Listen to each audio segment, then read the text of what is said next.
Topping today's news, the Attorney General reacts to recent Shanty town rulings hinting at the government's next steps. The Tourism Minister excited about U.S. COVID travel restrictions ending, an update on the government various housing projects around the country, and the opposition raising questions about the new cost of construction at the prison.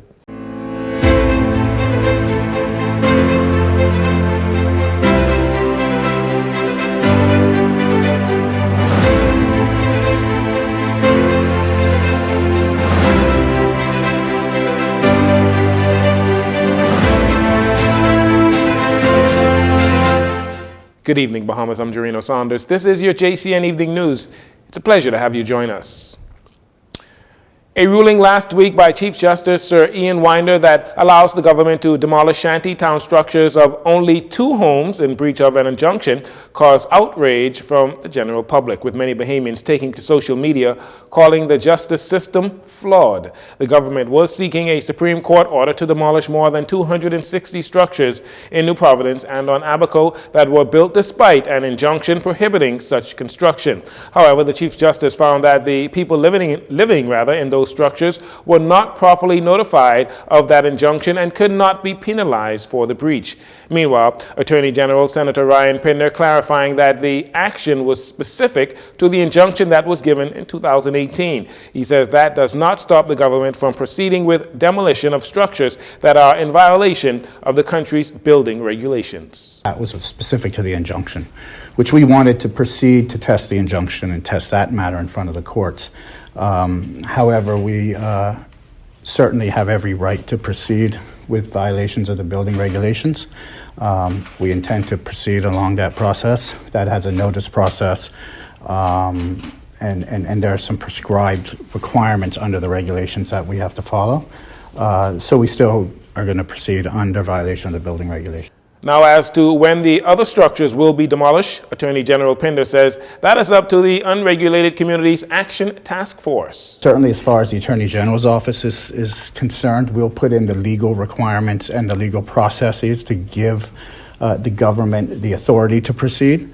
But, as you can imagine, it's a very sensitive matter with respect to social assistance, with respect to Bahamians living in these structures.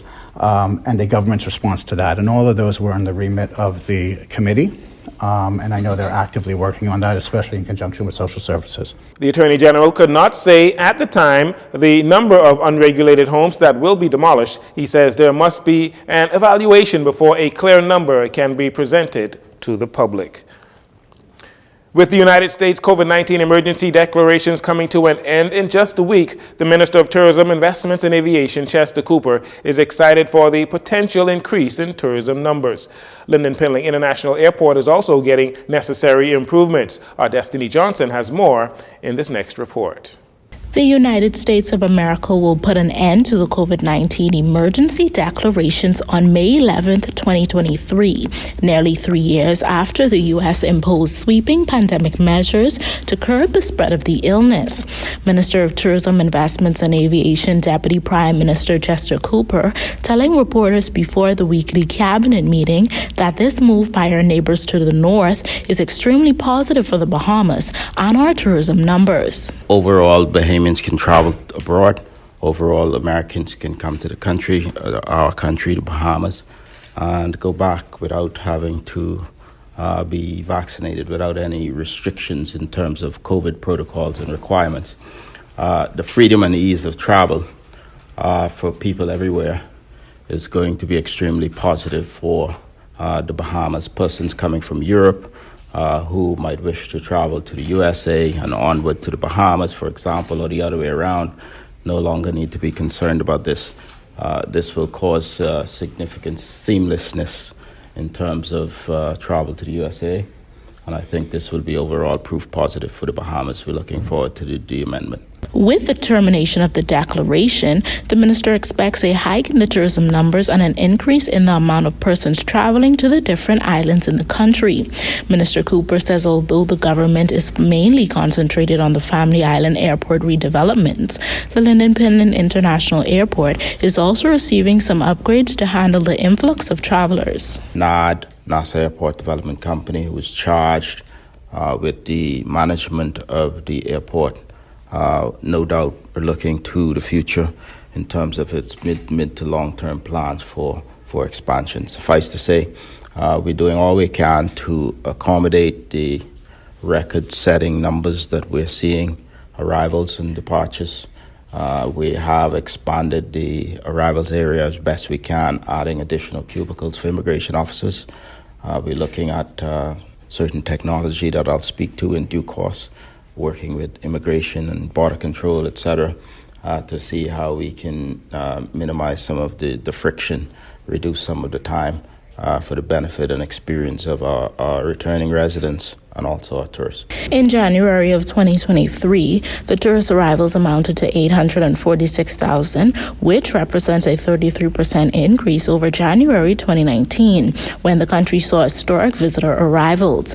Minister Cooper says they are targeting 20% growth in tourism for 2023, and he has every reason to believe that they are going to meet or exceed that target. For Jcn News, I'm Destiny Johnson. Labeling the current PLP administration as behaving in a flippant manner, Shadow Minister of Finance Kwesi Thompson levies a number of questions regarding cost increases on public projects, which he says were haphazardly proclaimed without explanation or justification. He specifically questioned the increase in price tag for repairs and construction at the Bahamas Department of Corrections. The PLP continues to demonstrate fiscal recklessness that must come to an end immediately. Over the last few days, this PLP government has announced that the prison project price tag has ballooned from 40 million to 90 million. We do not recall the government ever putting this initial $40 million project to public tender. We have not gotten any indication that this massively rescoped $100 million project will be subject to any kind of bidding process. What was the bidding process for the original contract? Who was the contract awarded for? Will the government just hand over an additional $60 million to the same vendors without any competitive bidding process? The East Grand Bahama Member of Parliament says it goes against the law, not only the Public Procurement Act of 2021, but also against the law of the amended Public Procurement Act of 2023 for works of this size and scope. He says the project is too large for it not to be put out to an open bidding process with submissions viewed by the tenders board established in the law. We must remind this reckless administration that it is the Bahamian people's monies. They are the ones that have to foot the bill and either repay or guarantee the repayment of any obligations that this administration enters into. We therefore have a right to know the details of any funding or PPP agreement.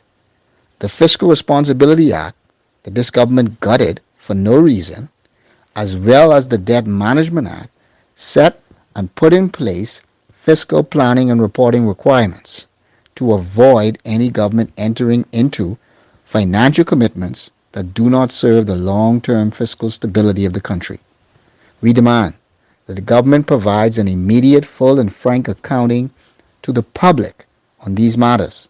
National Security Minister Wayne Munro firing back at the opposition, calling them disingenuous, seeking to purposefully mislead the public. Responding to the statement by Mr. Thompson, questioning what he called the ballooning price tag for the repairs to the prison facility without public tender. No, this project is for the same persons who were engaged when the opposition was the government.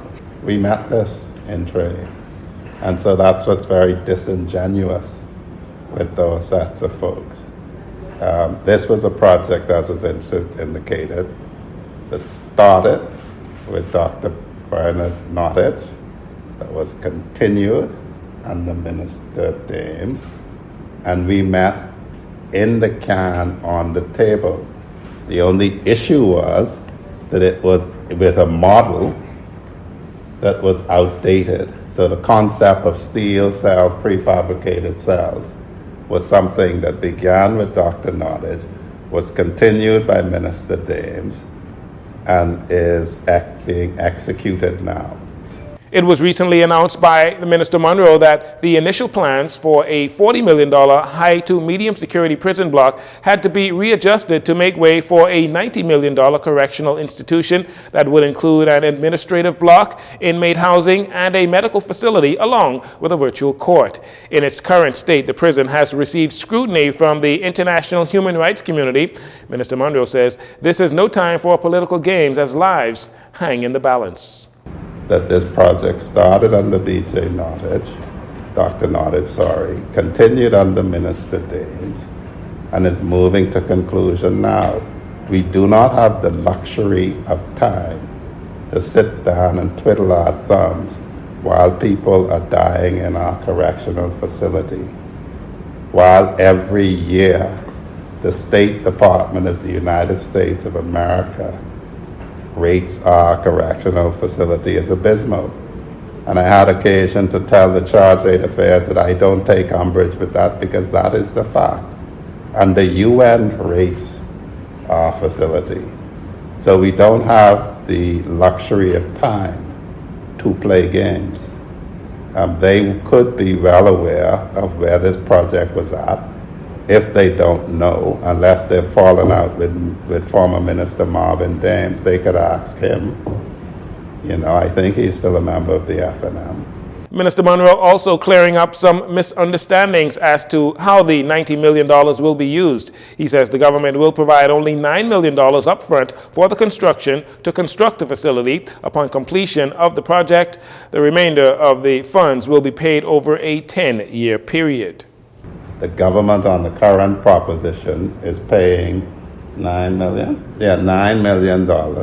And then they will have to build this to completion with us paying not one penny more. They have to hand it over to us, turnkey, ready to go. And then we will pay them the balance of their money over 10 years for the prison, for the Correctional Association and the facility, and 8 years for the co-op. So anyone who has that type of financing to put up, that's the basis upon which we will be engaging with our projects. You will not be getting your money up front. We will not be paying you as you construct. We will pay you some that is likely never to exceed 10% of the cost. You will build it to conclusion. We have to take receipt of it, which means it has to be built properly. And then we will pay you over 8 to 10 years. According to Minister Monroe, the company awarded the contract for the construction phase of the project is Walker's Industries Limited. Meanwhile, on the matter of insurance, the National Security Minister says current members of the armed security forces should not worry themselves about the new insurance policy change made by Cabinet, which is scheduled to take place it is scheduled to become effective July 1st, 2023. Minister Monroe is ensuring officers and their families who are insured by the government that their current coverage will not be affected. That's not what the release said. The release says that everybody who has insurance, it remains exactly the same. For new hires, they will only be given single medical coverage and will be given the option of paying for their family portions. So the recruits that signed up that were attested last week at BDOCS, they're existing. They're not caught by it because July 1st hasn't come yet. The Defense Force squad that's in now, that should be coming out in June, they're not caught by it because July 1st hasn't come yet, and they have already signed up. The police squad that is in now, that should come out in June as well, they're not caught by it because they have attested and it's not the 1st of July. There has been some discrepancies made by the Police Staff Association regarding this policy announcement that will insure officers only and not their spouses and their children. Minister Monroe also sought to address those concerns. I've read what the Police Staff Association says. They have to understand that they're not a trade union. They were not consulted because nothing that is being done affects anybody who is a serving policeman. Everyone who is a serving policeman today, or police person signed up in recruitment, or Defense Force personnel or in recruitment, a BDOCS personnel or in recruitment, the release makes it plain. Nothing changes for you. So when we go to recruit towards the end of this year for incoming correctional officers, for incoming police officers, for incoming Defense Force personnel, they will be told your compensation and benefits only include single family coverage, as happens in the private sector. Minister Monroe says any new recruit not willing to work under the new policy agreements should not proceed with the hiring process. And finally, in this segment, there are 10 to 15 government housing project homes on Abaco ready to be occupied.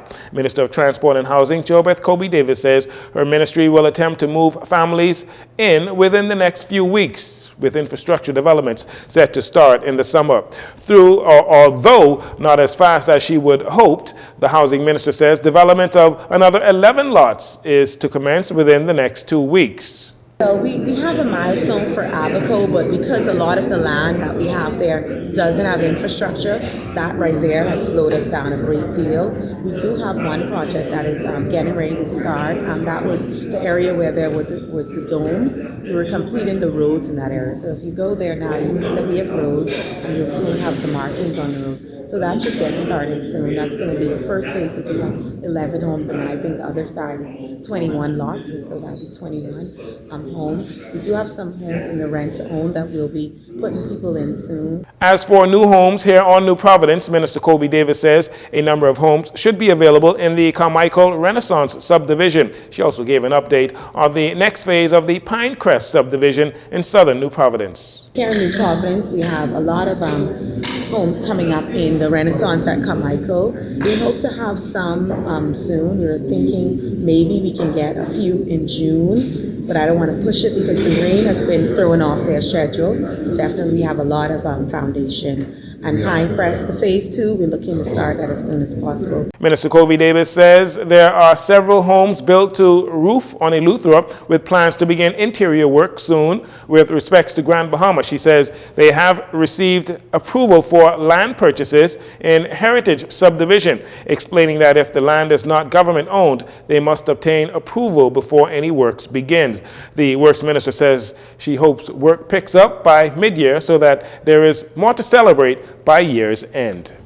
We'll take a break here. We'll be right back after these commercials.